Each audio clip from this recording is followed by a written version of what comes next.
WDAM, Laurel, Hattiesburg. You're watching News 7 live at 5. You've got 7 on your side. We have new developments in a murder investigation. That's our top story at 5. I'm Karrie Leggett-Brown. Stephen Williams has the night off. Thank you for joining us. More than half of Mississippians own a firearm. But that doesn't mean they know their rights.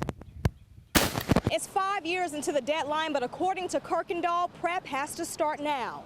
I'm here at Black Creek in Brooklyn, where emergency officials say the creek has risen more than 20 feet in just 3 days. But residents here aren't panicking, they're actually taking pictures. Hattiesburg police need your help in a case of auto burglary and credit card fraud. Turner, why did you do this?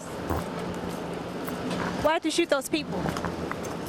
Out of my mind, real angry, drunk. That was the confession of accused Coup Coast shooter Scott Tyner. Tyner appeared subdued and submissive as he made a 2-minute walk from the Forest County Jail to his initial appearance before a municipal judge in court Wednesday afternoon. Near Yazoo City, 2 people are hospitalized after an explosion.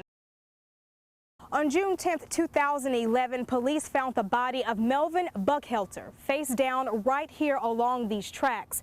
And according to Hattiesburg police, he died of fatal shots to the head. The only evidence they have is Buckhelter's wallet, his keys, a lighter, and a cigarette butt that was laying next to his mouth. Now you know as much as the police did that day and as much as they have to go on to solve this mystery. Out of all the homicides or murders that we had in the past, there's some kind of evidence that tells a story. Detective Steve Hartley of the Hattiesburg Police Department continues to piece together the details of one case, trying to find answers.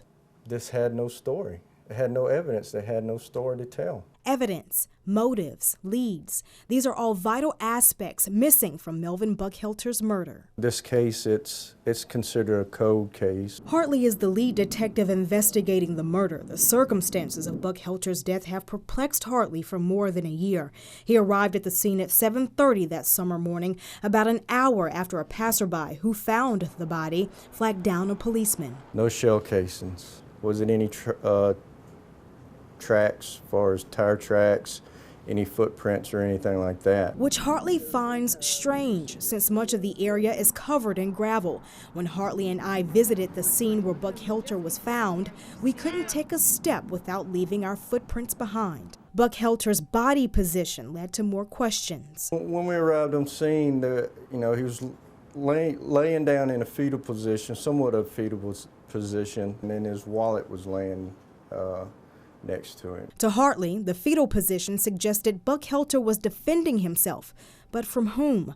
Then there was the question of his wallet. But there was still money in his wallet, so that kind of leads to believe that, maybe it wasn't a robbery. Hartley says HPD's search for evidence in the area where Buckhelter was found resulted in a dead end. Then he began working to understand what sort of man the victim may have been. During the victimology, we were trying to find out Melvin's habits, something that would give somebody motive to kill him. Hartley discovered that Buckhelter came here to Christian Services for lunch, so often that Hartley describes it as clockwork. Hartley learned not only was Buckhelter here on the day he died, but someone here at Christian Services told Hartley of another habit. This revelation provided Hartley with more questions than answers, but it would prove to be the lead Hartley needed. He seemed upset during that time, and I think it was in reference to him owing some money to somebody. This information steered Hartley to Buckhelter's home, yards away at Briarfield Apartments. It was here Hartley learned from friends and family Buckhelter constantly borrowed money from a neighbor and others. One individual said he would come on the day that he was supposed to pay this guy back. He paid the guy back with interest and then turn around and borrow money on top of that. Hartley says it didn't make sense and no one could answer why he borrowed money, especially since he received a check every month.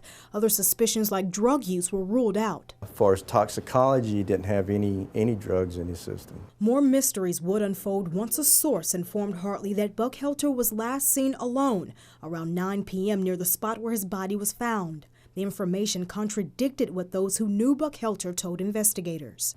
He would never stay out past dark. Hartley started to believe Buckhelter had a secret, one he was determined to uncover. Just pretty much walk down the street door to door. Frantically searching, questioning the community for answers paid off. He says 2 weeks into the investigation, a person came forward, giving Hartley 3 strong persons of interest. Hartley says a statement from a source alleges Buck Helter owed one of the 3 money. The trail always seems to come back to these people. But it's not enough without hard evidence. Still, Hartley says he will never give up. I feel like I'm letting the family down because I can't find out who killed their loved one.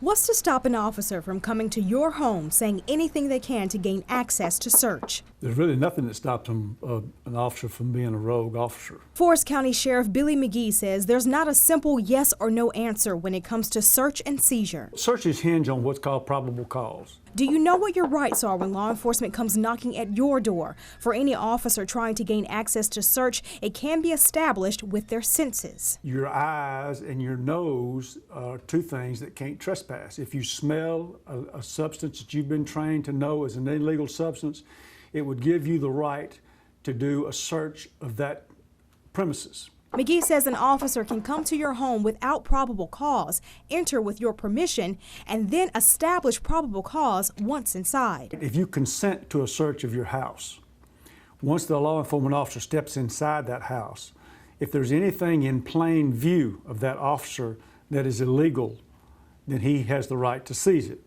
Probable cause is key, but there are instances where it's not required.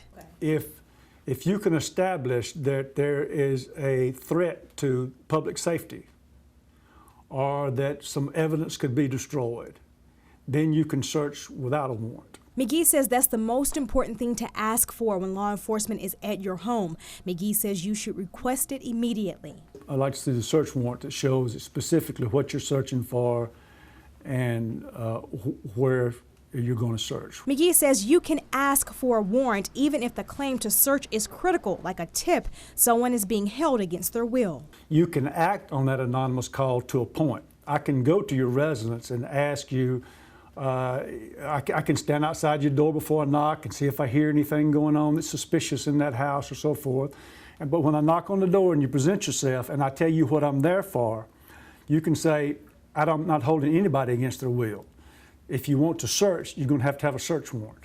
Officers obtain warrants by written permission from judges like Gabe Hoke-Payton. I need probable cause. I need to know that the officer has enough that has created probable cause that he needs my help in securing more information. Both Payton and McGee say an officer's suspicion does not give them a right to search. Reasonable suspicion does not equate to probable cause. Reasonable suspicion is smaller than probable cause. McGee and Payton say with no warrant or probable cause, you can deny an officer access.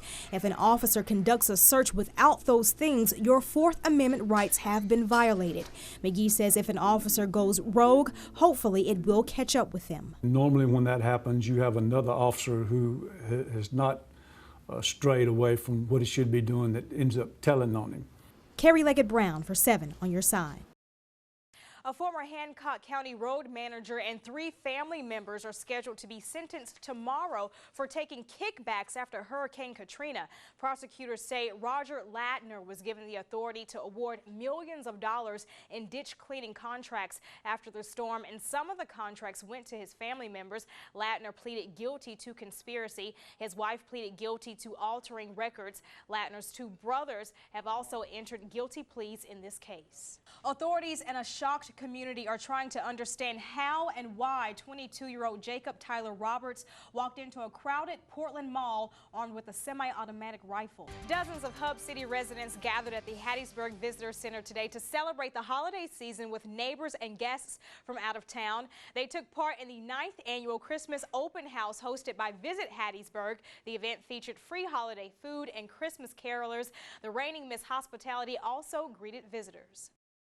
If you drive, no doubt you've noticed it's costing a little less to fill up these days. In the last week, gas prices have dropped across the country, and analysts say they will go even lower as we move into the holiday travel season. Jay Gray has a closer look this evening.